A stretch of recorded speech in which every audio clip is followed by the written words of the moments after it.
All right, so you've got a Webmaster interview coming up, huh?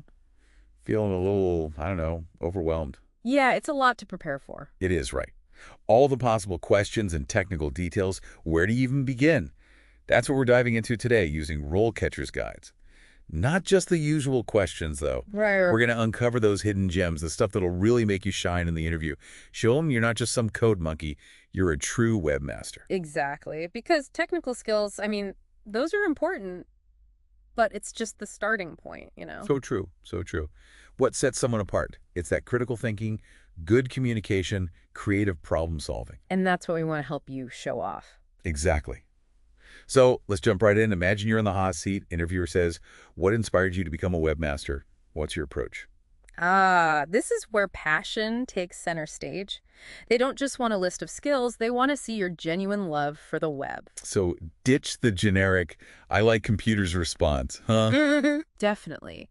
Think about what truly sparked that passion. A website that blew you away. A project you tackled and surprised yourself with how well it went. I love that. A personal story, that connection with the web makes it memorable. Exactly. And here's a curveball they might throw.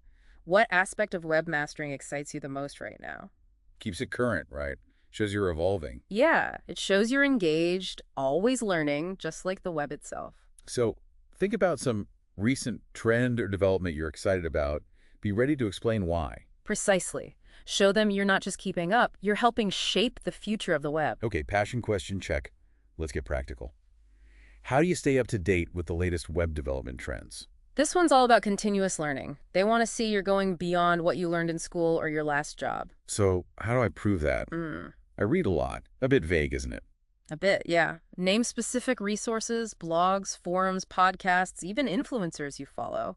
Show them you're active in the community. And extra brownie points if you mention resources relevant to their company, right? Shows you've done your homework. Absolutely. And speaking of homework, RoleCatcher's AI can analyze job descriptions, highlighting those keywords and skills to focus on. So it's like a personalized cheat sheet for each interview. It is. But back to the question, a likely follow-up. What's a recent trend that's really caught your eye, and why? Not just listing resources, but showing you're digesting that info, forming opinions, thinking critically about the future of the web. You've got it. Demonstrating your thought leadership, seeing the connections between trends and their potential impact. Okay, on to a crucial topic. How do you ensure web accessibility compliance? I know it sounds technical, but showing you understand accessibility for everyone is huge. Couldn't agree more. And a great way to show that is mentioning the WCAG guidelines specifically. WCAG. For those not in the know, could you explain what those are? Sure. WCAG stands for Web Content Accessibility Guidelines. They're like international standards, making sure websites are accessible to people with disabilities, visual, auditory, you name it. So mentioning them shows I'm aware. It does. But take it further. Give a real example. In my last project, I made sure all images had alt text for screen readers because everyone deserves access. Love it. Takes a dry topic, makes it human, relatable, shows you get the technical stuff and the human impact. Exactly. And speaking of human connection, RoleCatcher's AI can actually refine your answers too. Gives you feedback on the tone, clarity of your responses. So how you say it matters just as much as what you say. It really does, especially for conveying that passion, your enthusiasm. Okay, another common one. Can you explain your experience with content management systems?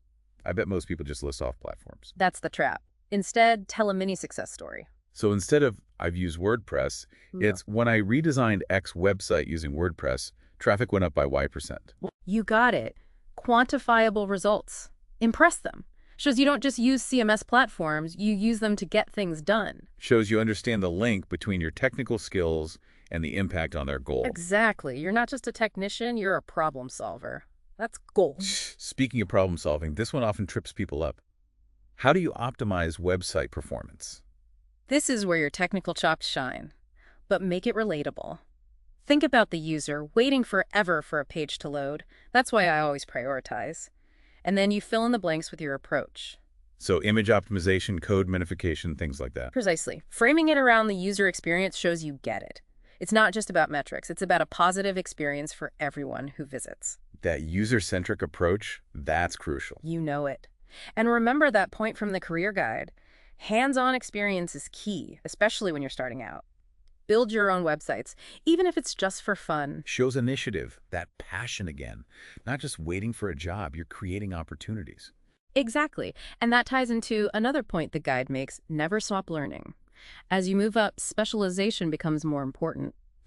The guide actually mentions some interesting areas like The guide actually mentions some interesting areas like e-commerce, cybersecurity, or even focusing on specific CMS platforms. so many options. It's like choosing your own adventure as a webmaster. You can really tailor your path, focus on what you love. Speaking of specializations, what about this interview question? Can you explain your experience with responsive web design? Ah, responsive design. That's the heart of it all these days, isn't it? It is. Everyone expects a website to look good on everything. Right. Their phone, tablet, giant desktop monitor. Exactly. Can't just design for desktop anymore. Users want that seamless experience across all their devices. Absolutely. So for this question, it's not enough to just say, yep, I know responsive design, Nope, gotta show them you've actually done it. Talk about specific projects, how you use those techniques. like mentioning CSS frameworks, Bootstrap, for example, or if I've hand-coded my own media queries. Yeah, get specific, explain why you made those choices. Oh, and the career guide has a good tip. Mention any mobile-first design approaches you've used. Ooh, good one. Shows you're thinking about the user experience from the ground up, starting with those smaller screens. Makes sense. Mobile usage is only growing, so you're showing you're ahead of the curve. You got it. Okay, shifting gears a bit. How do you ensure website security? This one feels big, especially with all the data breaches we hear about constantly. It's huge, absolutely. Website security can't be an afterthought. It's a core part of the job now, and they want to see you take it seriously. Okay, so when answering this, what are the key points? Well, go beyond the basics. I use strong passwords. That's like saying I breathe air. It's expected. Right, shows awareness but not expertise. Exactly. Dive into those deeper principles: SSL certificates, firewalls, secure coding practices, regular audits, vulnerability assessment. Being proactive, not just reacting to threats. Right on. And don't be afraid to get specific. Talk about a time you found a vulnerability in the code and how you fixed it. Real-world example, that's powerful. Shows them you're not just talking, you're doing. Exactly. Now, time to showcase those problem-solving skills.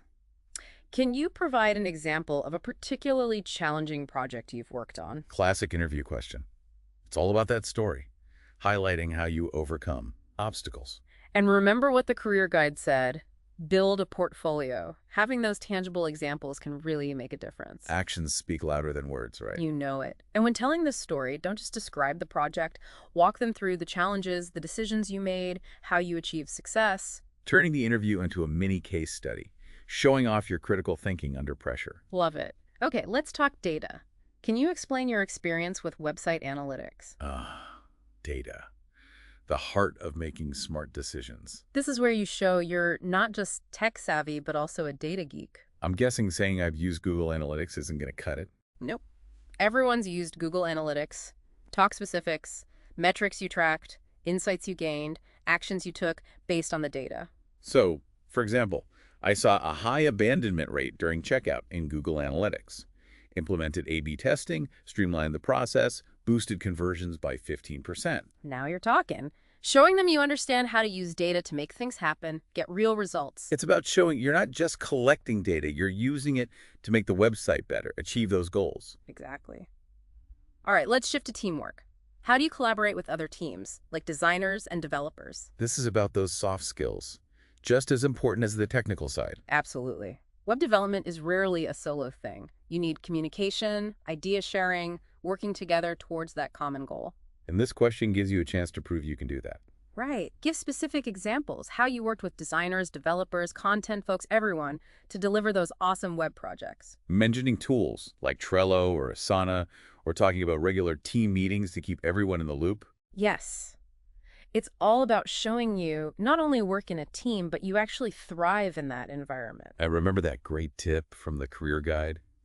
Networking, events, online communities, connecting with people. Building relationships, being part of the bigger web development world, it can open so many doors. And speaking of opening doors, let's loop back to RoleCatcher's AI for a sec.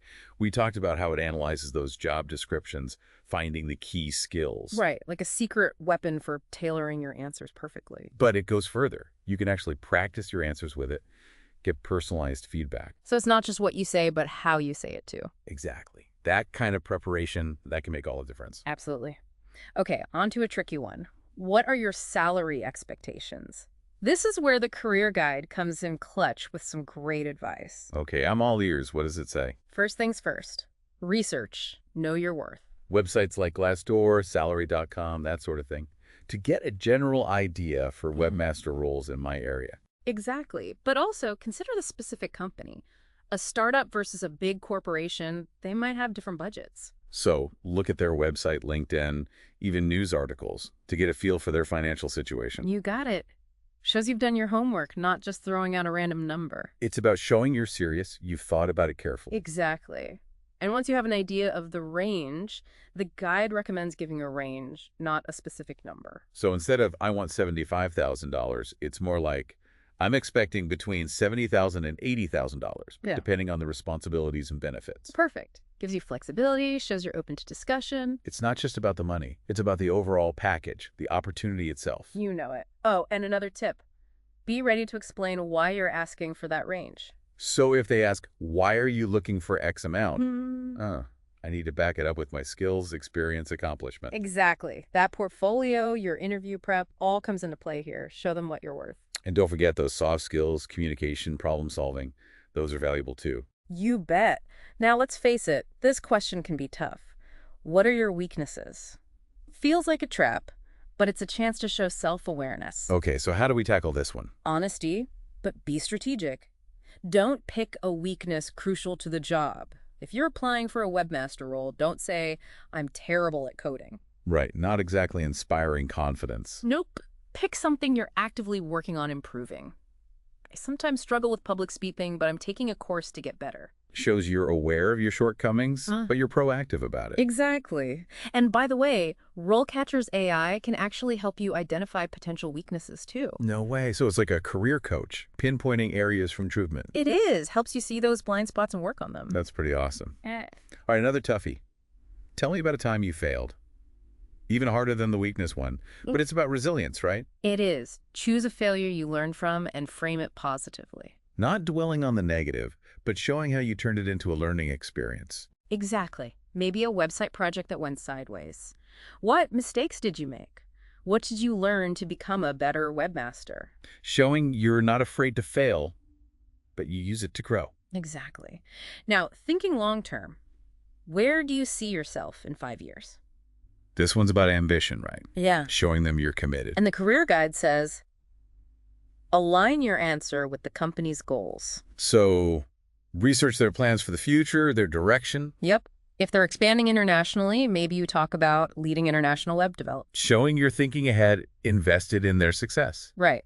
And don't hold back on your ambition. So if I want to be a senior webmaster, or even manage a whole web dev team, I should say it. Absolutely. They want people with drive, a clear vision for their future. Okay, good to know. It's about showing you want to grow with them. Now, what about this? Can you describe a time you had to deal with a difficult client or coworker? This is about those interpersonal skills, conflict management. Tricky stuff. So how do I navigate this one? Pick a situation you resolved successfully. Like a client with crazy expectations, or a teammate not pulling their weight. Exactly. Focus on how you communicated, understood their perspective, found a solution that worked for everyone. Showing you can stay calm, have those tough conversations, find common ground. You got it. And remember, RoleCatcher's AI can help you practice these behavioral questions too. Oh, wow. So it's like a mock interview getting you ready for the real deal. Exactly. All right, almost done, but this question is key. Do you have any questions for me? This is my chance to shine, right? Show I'm curious, engaged, truly interested. And the career guide stresses asking smart questions. Questions that show you know the company, the role. So avoid the, what's the salary? Or how much vacation time? Questions for now. Save those for later. Focus on the opportunity, the challenges. Showing you're serious about the work itself. Exactly. Ask about their future plans, the web dev team's biggest challenges, opportunities for growth. All good stuff. And the guide also says, have some questions ready beforehand, but be ready to ask follow-ups too. Absolutely. Shows you're listening, genuinely want to learn more. It's a two-way street, right? I'm interviewing them too. You know it. All right, as we wrap up this deep dive into Webmaster interview prep, let's recap the key takeaways from the career guide. I'm ready for the wisdom. What are the biggies? First off, show your passion for the web. Let them see you love what you do. Because passion is contagious. Shows you'll bring that energy to the role. Exactly. Second, highlight your problem-solving skills. Webmasters are constantly fixing things, finding solutions. And don't forget those soft skills. Communication, teamwork. Absolutely. Finally, continuous learning is key. The web never stands still, so show them you're keeping up. And RoleCatcher's AI can be a big help along the way. Tailoring those answers, practicing your skills, finding those areas to improve. Your personal web development mentor, right in your pocket. Seriously, I feel so much more prepared for my next Webmaster interview now. Me too. But before we finish, one last thought to ponder. Remember how we were talking about choosing your own adventure as a webmaster, I mean? Yeah. As you keep going, keep learning, what's one area you're really excited to dive deeper into? Good question. Not just the basic stuff, the job requirements. What really gets you fired up in the web dev world? I like that. It's easy to get stuck in the day-to-day, Yeah, but that curiosity is so important. exactly. And the web, it never stops changing. There's always something new to learn. That's true. So maybe it's mastering a specific CMS or getting really good at user experience design or even exploring that whole Web3 thing. Keep that spark alive. It all comes back to that passion, that drive to learn. That's what will land you the job and make it a career you love. Couldn't have said it better myself. Remember, the web is your canvas. What will you create? That's a fantastic way to wrap things up. I think our listeners have a lot to think about now. We covered a lot of ground, that's for sure, from what makes a great webmaster to tackling those tough interview questions and, of course, how AI can be a game changer. And we can't forget the big ones. Passion. Always keep learning. Putting the user first. The fundamentals, right. It's about more than just building websites.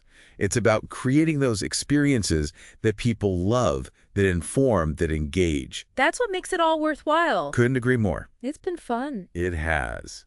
Well, that's all for today's deep dive. Thanks for joining us, everyone. See you next time.